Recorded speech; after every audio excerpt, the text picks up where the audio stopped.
somebody else now. I must face life by myself.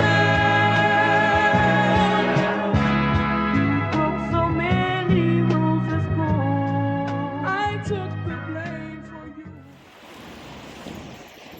Hello, and thank you for joining us today. I'm your host, Oroscia L, and you are officially living in the moment with Let Us Live magazine. Today, we have a very, very special guest, Councilwoman herself, NATALYN ARCHIBONG. Now, she served on City Council for 5 terms, and she currently represents District 5. Let's see what she's been up to. Follow me. Can you take this pain away? Lately I don't think I'll see another day. Meet me on this ride and we'll go skirt the way. Sunny days and rainy shade. I go battle toe to toe with Satan, ayy. Just to get this right for you, I pay the way. Hello, and thank you for joining us. You are officially tuned in to Living in the Moment with Let Us Live magazine. I'm your host, Oroscia L, and today we have a very, very special guest, none other than Councilwoman herself, NATALYN ARCHIBONG. She's currently serving on her 5th term as a representative of the City Council, and she's representing District 5. We are so happy to have you here today. Thank you for your time. Thank you. Very happy to be here. Yes, absolutely. So we want to go ahead and get started and just give our viewers the opportunity to really get to know you just a little bit better. So throughout my research, I was able to see that your father was an Army veteran, that your mother was a member of the Atlanta Public Schools, and also a fun fact, it seemed as though your father was PTA president of every school that you attended. That is so true. I tell you, couldn't get away from it. That's so awesome, though. That's awesome, and that's true support. Mm-hmm. Can we talk about how you think that your parents' support truly shaped you as the woman that you are today? Well, thank you for that question. And living in a household of parents who were involved in the community really shaped me more than I knew at the time.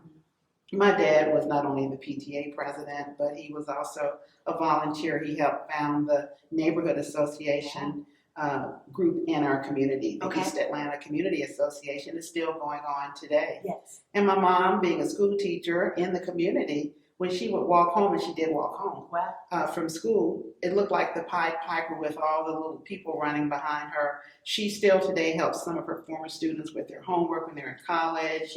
She'll read their assignments. And so living in a home where giving back and being engaged with the community was a lifestyle really shaped me. Very nice. Thank you for that. What would you say was your dream career as a child? Dream career as a child? I don't know that I dreamed about career so much as I knew that the pathway was that you do well in school and you go to college. And then after that, you get a job, I thought, in the government. Yes. And I didn't know in what capacity, but I did know that being in the government meant you were giving back to the community and you were being in a role of serving. Yes. And so my dream position was to be in the government. Very nice. So I also, throughout research, learned that after law school, you opened up your own private firm. That's a big deal. For most people, that would be like the peak, in my opinion, the peak of their career, right? And for you, as we sit here today, that seems to be just the beginning, right? So with that being said, can you tell us why that was so important for you to actually own your own? That's a huge feat.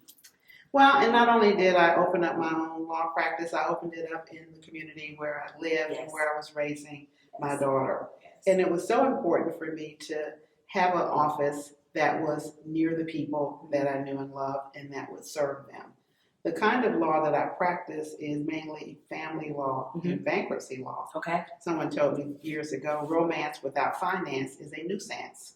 And so, I like that. I like that. So unfortunately, as people face financial problems, sometimes they face marital problems. And so not necessarily at the same time, but I wanted to be in a position where I could help people at the granular level. And so I have been able to do that for almost 25 years. And the other reason why I wanted to open up the law practice that served community in my community was I was a single parent.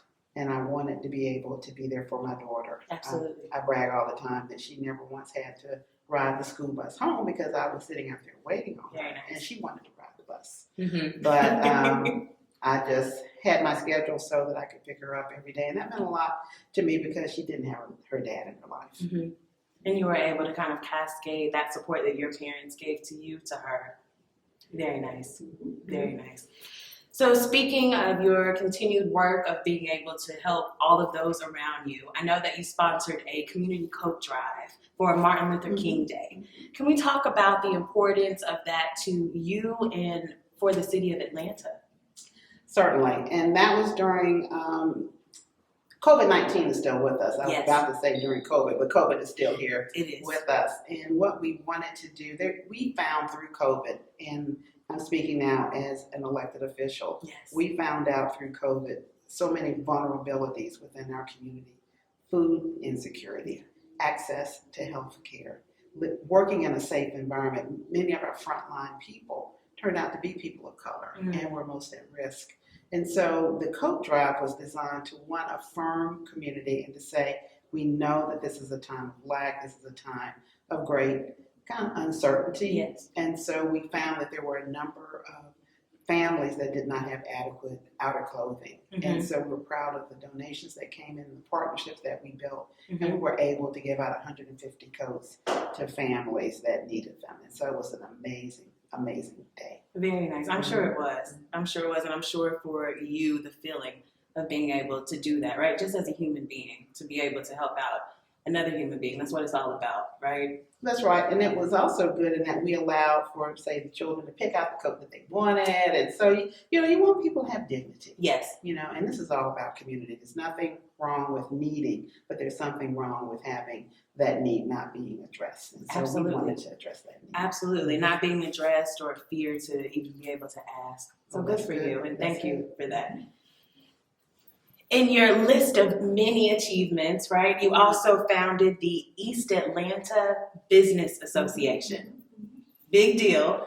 Can we talk about, for any of our viewers who may not know what that is, can we talk about what that is, but also how they could potentially get involved in or how it could benefit them? Well, the East Atlanta Business Association is located now, for the viewers that are in Atlanta, will know it as the East Atlanta Village.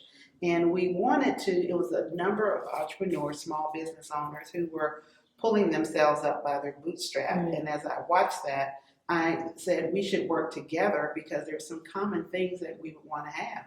We want to have a safe street. We want to have an area that is marketed to the greater community. And so by working together, we were able to leverage our resources and do more branding and marketing and to attract other businesses. And so it's just been a phenomenal experience. And East Atlanta Village, as I've said, is now on the map. Yes. I'm honored that there are a number of minority businesses. There's a very, very diverse mix of services and owners, and it's just one of those things I'm really, really proud of. And then most recently, as a legislator, I convinced my colleagues to support the founding of the Small Business Advisory Council. And that was in November of 19, before COVID.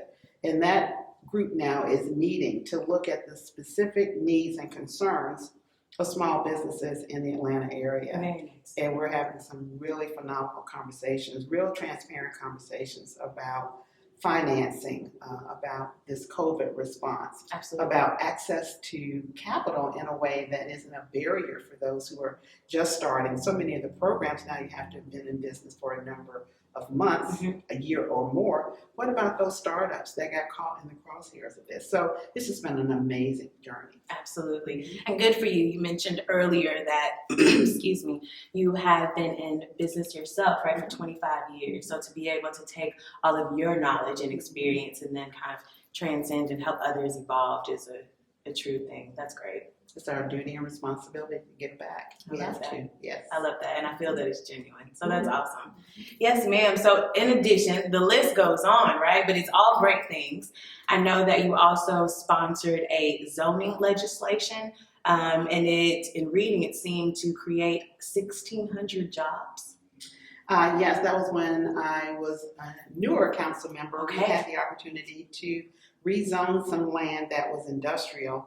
And the vision was to have goods and services brought onto the east side of Atlanta. And for those of you who know the east side of Atlanta, back a couple of decades ago, it was a food desert. We didn't have a lot of trendy shops. And so we fought as a community to get that rezoning done. And as a result, we now have the Edgewood Retail District, and 1,600 jobs were created in that process. And the preference was for those folks who could walk to work or who live nearby would get first shot at those jobs. Awesome. And right now today, those retailers are some of the best in the region. So it was a really good initiative, and it was a sales job. We had to convince those retailers that the east side of Atlanta could support this kind of retail and shop, and we have done that over and over again, so I'm very proud of it. Absolutely, as you should be.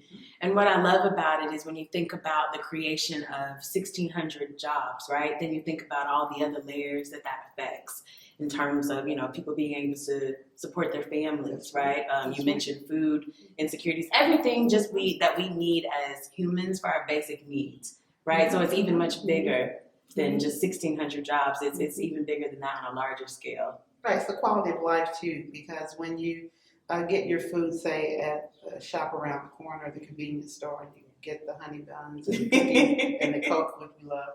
Right. But to be able to get vegetables that are fresh and that kind of thing. So yeah, it was just an amazing thing. Absolutely.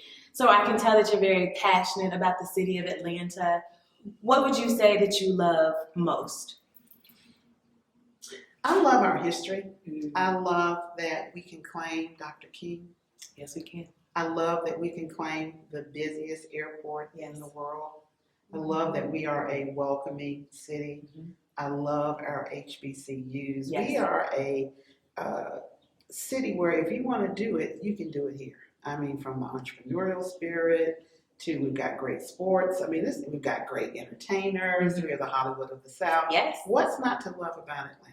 Right. Absolutely. And we see that, right, between tourists and people just moving to the city and traffic. No, you didn't. With all the good, there does come some growing pains. You're right. Absolutely. But it's still, I love living here. So absolutely. What would you say are your hopes for the city of Atlanta?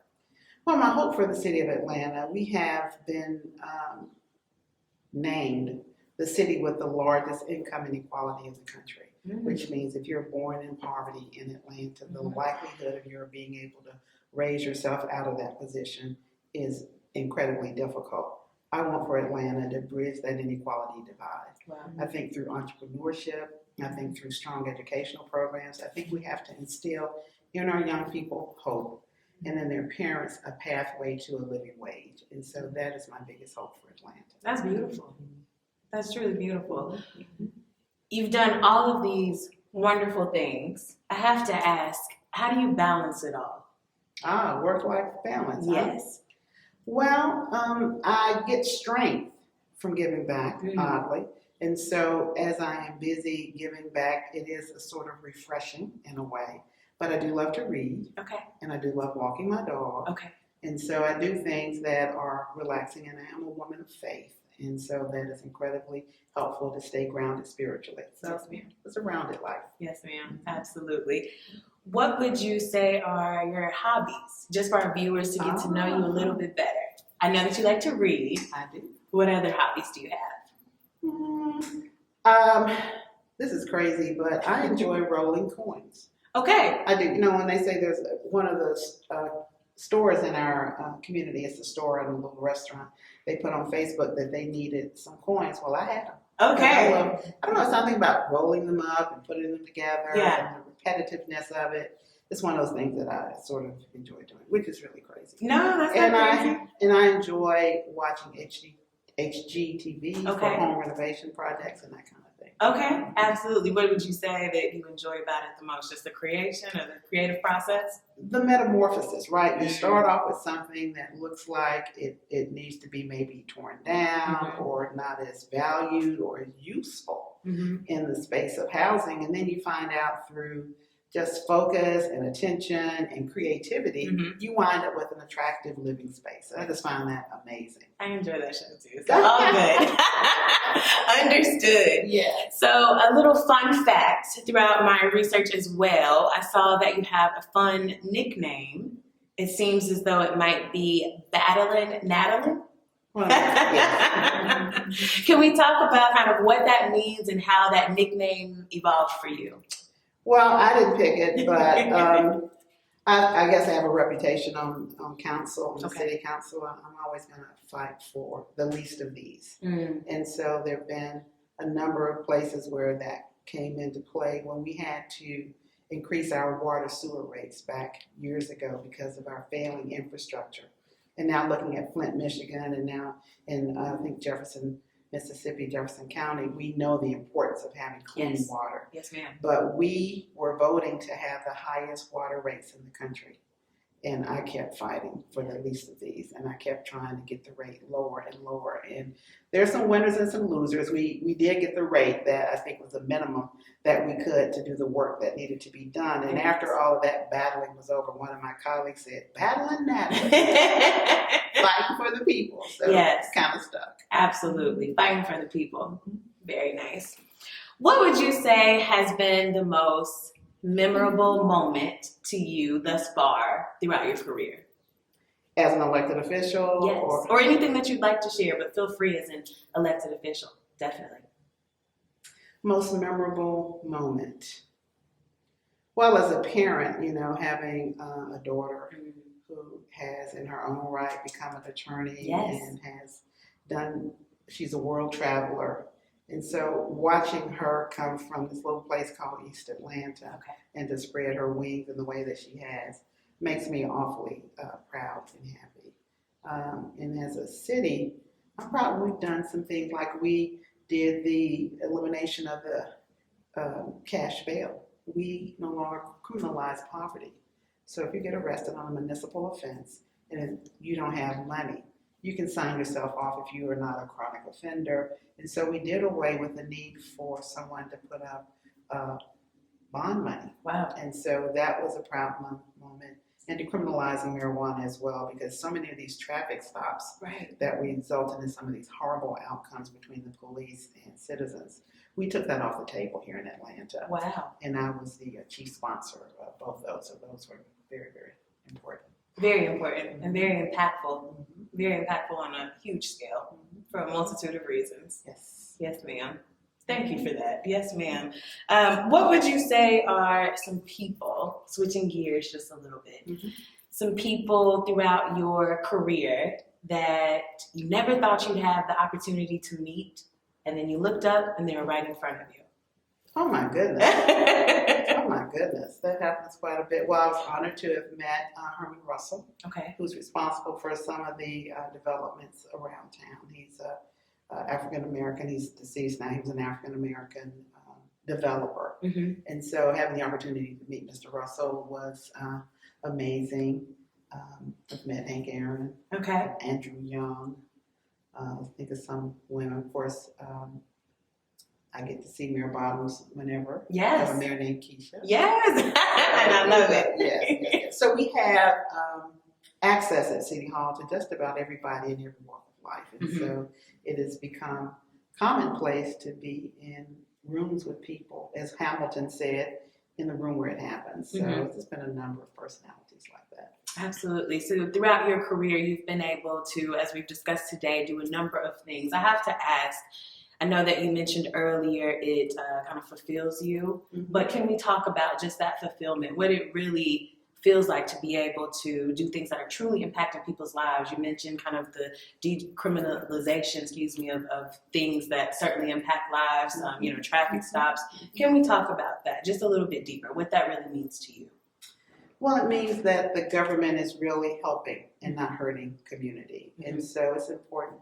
For me, it's one of those things that I value, and that is to stay connected, right? And so you can only lead if people are willing to follow. And so I view my leadership as a duty and a responsibility to meet people where their needs are. Absolutely. And the government is an awkward partner sometimes. Sometimes what you need is your parents, or you need, your doctor or your faith leader. But the government does have a role. And so I do take I take it as a duty and a responsibility, a high honor to be that voice at City Hall.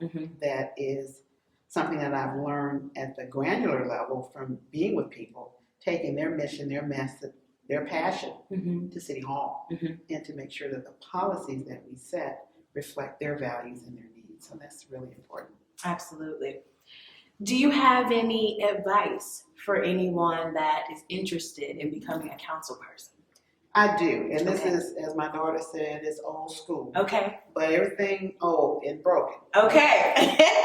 I think it's important to have a relationship that is foundational, right? You start off with being a volunteer on your block. Okay. You might start out, giving back at a community event.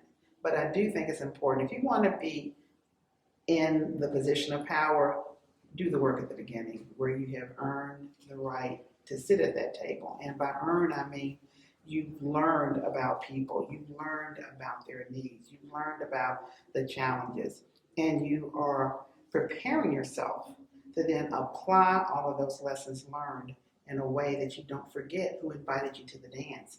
I know who sent me to the dance. I love that. It was my community. I love And that. I'm not going to go home with a different dance partner. Yes. They stay together. Oh, I love that. Very nice. Can we talk about that moment where, because you're currently serving in your 5th term, so congrats on that. Can we talk about the very first time that you were elected and kind of what that felt like to you? Well, it was an interesting journey. I don't know if you're aware of this or not, but I came in the office after there was a murder of an elected official. Okay. No, I did not know. In DeKalb County, there was a sheriff's race, and the sheriff who lost put out a hit on the guy who won, Darren Brown. Oh. And Darren Brown was killed between the election and his swearing-in ceremony. He was killed. Wow. Over the holidays. And I was active in Darren Brown's campaign. And the sheriff who arranged for that murder, his wife was our council person. And so there was a lot of concern in the community around the kind of leadership that we had at council. I'm sure. And so it is because of that journey of having all of that fear, having all of the distrust that people had between the government and who was serving them, that I take so much to heart, and is my responsibility to always stay true to what I came. And so it was a heartfelt election, but in the course of that election, the community rallied around me because they wanted the change that would assure them that they would have the kind of representative that they could trust and that they knew, because they knew me and they knew my family. And so it was a strange beginning, but as I look back on it, it framed my thinking in a way that causes me to be ever mindful of the great honor and duty that I have, to not disappoint. And we always disappoint people, but to not disappoint them intentionally, not to take advantage of the office in a way that I am abusive in any way. And so it's just caused me to be, I think, a better leader than I might have been had we not had that beginning point. So it was a journey. Absolutely. Something that I just picked up on as you were speaking, which really stands out to me. You mentioned kind of the fear, right, of people, the fear that they may have towards government and the good works that you have done to kind of change that mindset. Can we talk a little bit more about that, and even just kind of the impact that we saw even on a larger scale when it came to kind of election season just recently, right? But just how big of a deal it was for people to come out and vote, and just the importance of that. It is critically important. Yeah. And I think what we're breaking through, if there were a glass ceiling for women, there's a glass ceiling for minority voters, right? Black folk are showing up. Not Yes, only we are. at the primary, we are showing up at the general election, and doggone it, we're at the runoff too. Yes. So I think it's really, really important. And you saw when, and I call them Warsaw, Senators Warnock and Ossoff. Yes. So Yes. when they made the majority in the Senate, we were able to get that $1.9 trillion relief package. And it's in your bank account coming soon if you don't already have it. And so what a difference it makes. Right. And so we can't take for granted. I think I've heard people say, my vote doesn't matter. It does matter. Absolutely. We've had 2 back-to-back mayor elections in Atlanta where the difference between the winner and the loser was less than 1,000 votes. And we're a city of over 500,000 people. 1,000 votes is not much. Right. So every vote absolutely counts. And then once you vote and you have people elected, Yes. make them accountable. Stay in touch with them. Follow their voting records. And if you don't like it, speak up, because it matters. We do listen to the voices out there because it's how I know what the concerns are. Absolutely.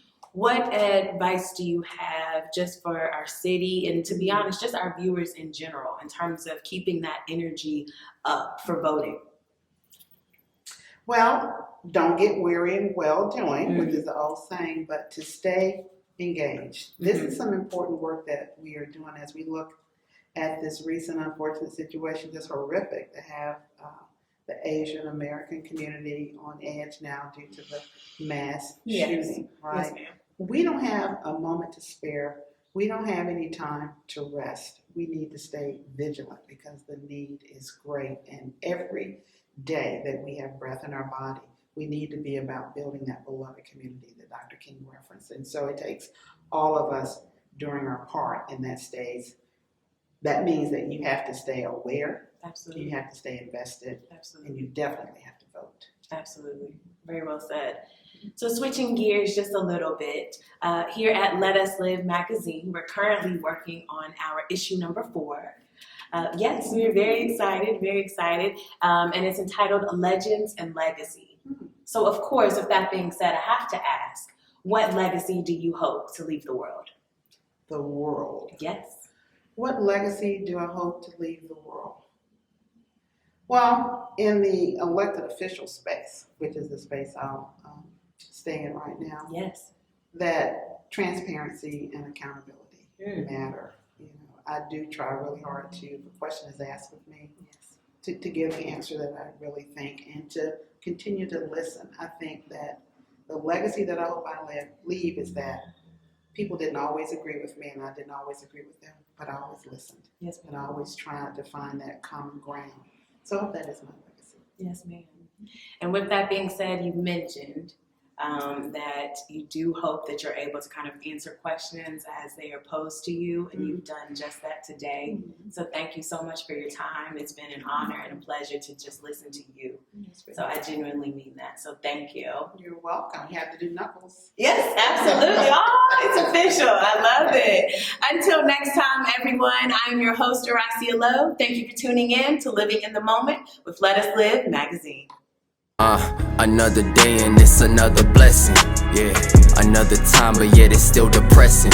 I would elaborate, but it's no use at times because I'm numb to all my feelings when it hits some sections. I'm sorry to those people that believe in me. I'm genuinely happy, but some things just ain't as what they seem. A little imperfections, what I tried to hide, but yet they seek and find all of the bones I hid in closets. What you want from me?